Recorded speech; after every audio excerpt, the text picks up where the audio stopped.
Senator Gold, as mentioned earlier by Senator Patterson, yesterday Canada's Environment and Sustainable Development Commissioner, Jerry DeMarco, issued a report indicating that Ottawa does not have a clear plan to achieve its 2030 emissions reduction target of at least 40% before 2005 levels.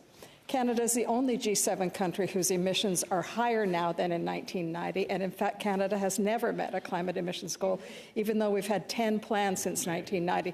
Senator Gold, what does the government have planned to recalibrate, accelerate, and get on track to meet its emissions targets? Senator. The report of the report to which you refer is an important report which the government is taking seriously. There are many aspects of that report which indicate that although the government's current plan, which is always being revised, will fall somewhat short of the targets that are identified for 2030, there are many elements of the plan that are working well, including the carbon price.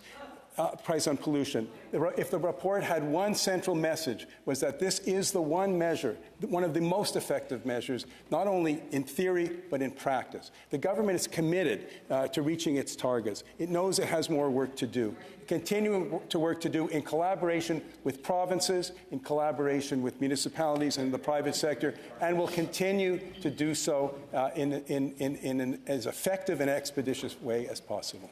Senator Coyle. I'd appreciate hearing more specifics on what that more would look like. Senator Gold, last month our Senators for Climate Solutions group met with experts on climate adaptation. Ryan Ness of the Canadian Climate Institute applauded Canada's national adaptation strategy while pointing out some shortcomings.